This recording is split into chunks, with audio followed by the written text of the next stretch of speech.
अस्सलामुअलैकुम। कौन ਤੁਹਾਨੂੰ किस टाइम ਧੋਖਾ ਦੇ ਦੇ ਤੁਸੀਂ सोच भी नहीं सकते। इंसान ਜਿਹਦੇ ਤੇ ਯਕੀਨ ਕਰਦਾ ਉਹ ਹੀ ਤੁਹਾਡੇ ਪਿੱਛੇ ਛੁਰੀ ਲੈ ਕੇ ਖਲੋਤੇ ਆਵੇ ਤੇ ਤੁਸੀਂ ਕੀ ਕਰੋਗੇ। 4 ਕਰੋੜ ਦੀ ਜ਼ਮੀਨ ਉਹਦੇ ਤੇ ਕਬਜ਼ਾ ਹੋ ਗਿਆ, ਜਿਹਦੇ ਤੇ ਤਮਾਸ਼ ਸੀ ਉਹਨੂੰ ਬੰਦਾ ਕੀ ਕਵੇ। ਜਵਾਨ ਕਹਿੰਦਾ ਜਦੋਂ ਮੈਂ ਪਾਕਿਸਤਾਨ ਜਾਣਾ ਮੇਰਾ ਇੱਕ ਯਾਰ ਦੋਸਤ ਹੈ ਵਕੀਲ, ਕਹਿੰਦਾ ਮੇਰੀ ਉਹਦੀ ਇੰਨੀ ਯਾਰੀ ਹੈ ਕਿ ਮੈਂ ਉਹਨੂੰ ਕਦੇ ਯਾਰ ਨਹੀਂ ਕਿਹਾ, ਮੈਂ ਉਹਨੂੰ ਭਰਾ ਕਹਿਣਾ। ਮੇਰੇ ਘਰ ਉਹ ਬਗੈਰ ਇਜਾਜ਼ਤ ਤੋਂ ਟੁਰ ਜਾਂਦਾ। ਕਹਿੰਦਾ ਜਿਸ ਵੇਲੇ ਵੀ ਇੱਥੋਂ ਮੈਂ ਜਾਣਾ ਉਹਦੇ ਵਾਸਤੇ ਪਰਫਿਊਮ, ਉਹਦੇ ਵਾਸਤੇ ਕੋਟ, 2-3 ਵਾਰੀ ਟੈਲੀਫੋਨ ਟੋਰਿਆ ਮਹਿੰਗੇ ਤੋਂ ਮਹਿੰਗਾ, ਕਿਉਂਕਿ ਮੈਂ ਉਹਨੂੰ ਭਰਾਵਾਂ ਸਮਝਣਾ। ਕਹਿੰਦਾ ਪਾਕਿस्तान गया, घर जाके बैग रखना है, सीधा वो चैम्बर च जाके बह रहना है, पूरी दिहाड़ कहता उत्थे बैठा रहना, चावां चलदियां रहनियां ने, गप लगदी रहनी है। कहता इन्ना प्यार है मेरा ते उहदा। कहता एक दिन उहदा यार दोस्त है प्रॉपर्टी डीलर, उहदे कोल बैठे असी, कहता बह के गप भी लगती है। वो प्रॉपर्टी डीलर कहता यार एक बंदे का फोन आ गया, चलो उन्होंने प्रॉपर्टी दिखानी है, चलीए। कहता गड्डी च बैठे ने नाल, मैं भी बह गया। जिसले उत्थे पहुंचिया उन्होंने कस्टमर नूं आखदा कि भाई है 4.5 करोड़ का जिहड़ा प्लाट है। कहता भाई इतना महंगा। कहता भाई जी ये पहला जो 2 करोड़ का सी, हुण इस टाइम इसका रेट 4.5 हो गया, आने वाले वक्त 8 करोड़ का हो जाना है। कहता मैं सुनता पाया, मैं अपने यार वकील नूं आख्या क्यों ना मैं लै लवां प्लाट। कहता तेरी मर्जी है, तू लैना, तेरी गल कर लैने। कहता उन्हें उन्होंने बुलाया, कहता यार जे प्लाट 80 लै लवीए तो फिर। उन्हें आख्या यार 4.5 करोड़ का है तो मालक घट भी नहीं पैसे करते। उन्हें आख्या यार कोई गलबात कर तो घटा। कहता उन्हें उस टाइम उन्होंने फोन मारिया मालक नूं, यार इस तरह मेरा यार दोस्त है तो उन्हें लैना है। उन्हें आख्या तू भाई दस किन्ने दा तू उन्होंने बेचने। उन्हें आख्या जी तुसीं इंज करो कि 4 करोड़ का दे दिओ। उन्हें आख्या ठीक है गल मुक्की। 50 लाख रुपए का कहता घट के उन्हें 4 करोड़ का मैनूं दवा दिता। कहता मैं 4 करोड़ का लिया, मैं बड़ा खुश होया, हवेली वली उत्थे। कहता बड़ा खुश, मठियाई पार्टी की सारे यारां दोस्तां दी, क्योंकि साडे जिहड़ा ना बड़ी सस्ती मैनूं जगह लभ गई। तो कहता बड़ी बल्ले बल्ले हो गई सी मेरी।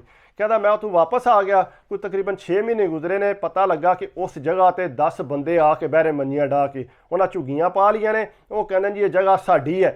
कहता उन्हें कब्जा कर लिया। मैनू फोन आया कि इस तरह बंदियां कब्जा कर लिया, उत्थे घरदियां दस्सिया। कहता मैं अपने दोस्त नूं फोन किया कि यह मसला बन गया, बंदे बह गए ने। कहता मैं लाहौर आ, मैं जाके तकना। कहता जिसे लाहौरों वापस आया उन्हें आके तकिया, कहता यार ये तो बंदे बड़े तगड़े ने, इन्हां तक नहीं पहुँचण हुंदा, ये कोई गलबात ही करनी पैनी है, तू आपू पाकिस्तान आ तो रल के गल करिए। कहता मैं चल मैं टिकट कराना तो आ जाना। कहता मैं पाकिस्तान गया, पाकिस्तान जाके मैं उहदे नाल गया, अगू पिछू बंदियां कोल पता किया, पुलिस वाले नाल गल की, कोई बंदा गल ना सुने कि कर सकने आ। कहता एक बंदा है सी, उहदे नाल गल की, उन्होंने आख्या यार तू कुछ कर तो सानू जगह छडा के दे। उन्हें आख्या मैं गल करना। उन्हें गल की, कहता वो बंदे 30 लाख रुपया मंगदे पे जगह छड्डण दा, तो 30 लाख रुपये तू 1 रुपया नहीं घटाते पे। उन्हें आख्या तो फिर। उन्हें आख्या भाई ये तुहाडी अगू मर्जी है, जे छडाना चाहते हो सुबह ही छड्ड देणगे, लेकिन उन्होंने 30 लाख रुपया देना पैना। कहता मैं क्या चलो यार हुण जगह मैं 4 करोड़ की लई है, 30 लाख तो मैं दे देना। कहता 30 लाख रुपया मैं उन्होंने दिता। मैं क्या भाई तुसीं इंज करो मैनूं जगह छडा दो। कहता 30 लाख दिता, उन्हें जगह छड्ड दित्ती। अगू कहता मेरा यार वकील कहता वो भाई होर भी जिहड़ा 10 लाख रुपया मंगदे पे गलबात करन दा। कहता यार 10 लाख रुपया। कहता भाई फिर हुण की हो सकदा। कहता फिर वो इंज होया कि उन्होंने भी 10 लाख रुपया था, 40 लाख रुपया हो गया। कहता बाद मेरे कन्ना च किसी ने होर ने पाई गल कि यार तेरा जा वकील यार है ये किन्ना दौड़िया, तू इनू कुछ नहीं दिता। कहता फिर मैं ये सोचा, मैं चल मैं 5 लाख रुपया उन्हें दिता। वो कहता नहीं यार रहने दे, तेरे को मैं पैसे क्यों लैने। कहता नहीं यार तू लै 5 लाख रुपया। कहता 45 लाख रुपया दे के तो जगह मैं छडाई। कहता होर छड़ के मैं हवेली होर उच्ची कर दी उत्थे ही रह के। कहता मैं वापस आ गया, मुतमिन हो गया, चलो जगह का कब्जा छुट गया। कहता पिछू पता लगा कि वो बंदे फिर रौला पा रहे हैं। कहता मैनू फिर अर्जेंट पाकिस्तान वापस जाना पिया। कहता मेरा यार कहता है कि बजाए तू किसी रफड़ च पवें तू जगह वेचण वाली गल कर। कहता यार फिर कर किसी प्रॉपर्टी डीलर नाल गल। कहता इस प्रॉपर्टी डीलर नाल गल की, उन्हें आख्या भाई ਇਹਦਾ ਤੁਹਾਨੂੰ मैं 3.5 करोड़ रुपया लै देंगा।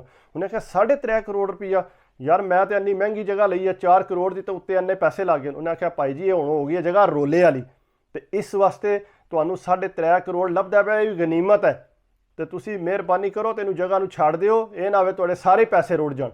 कहता मैं कहा चल यार सही है, तू जगह वकवा।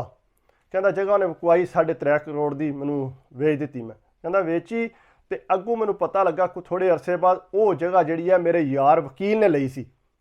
कहता यार वकील ने लैके वो जगह तो उन्होंने अगों 7 करोड़ का वेचिया, तो कोई रोला नहीं सी, कोई कुछ नहीं सी। कहता मैनू जिसे पता लगा ना कि उस बंदे का हथ आया विच। कहता मैं फोन किया तो मैं कहा यार तू किहड़ा काम कीता मेरे नाल, एडी ज्यादती, तू जी मेरे को पैसे मंगदा, करोड़ मंगदा, 2 करोड़ मंगदा, मैं तेनू जी दे देना सी। उन्हें आख्या भरावा गल सीधी है, मंगण नाल बेहतर है बंदा अपना दिमाग लड़ाए, सही है, तो मैं हुण तेरे को क्यों मंगा, असा कित्थों खाना है, असा भी तो इत्थे कोई सिस्टम चलाना है, तो इस वास्ते मैं चला के उन्हें भाई अपनी 7-8 करोड़ की जगह बेच दी ओली।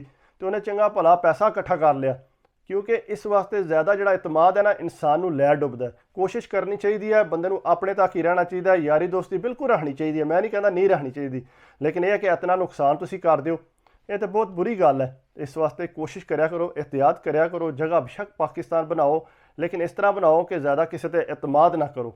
अपने घर वास्ते बननी चाहिए जगह, वो ज़रूरी है, लेकिन बाकी एहतियात करिया करो। अगर मेरी वीडियो अच्छी लगी हो तो प्लीज़ लाइक करिया करो, कमेंट्स करिया करो, सबसक्राइब कर दो तो दिल खुश होता है, क्योंकि वीडियो बड़ी मेहनत नाल बनती है। बाकी दुआवां च याद रखा करो तो अपनी सेहत का ख्याल रखा करो। तो अल्लाह हाफिज़।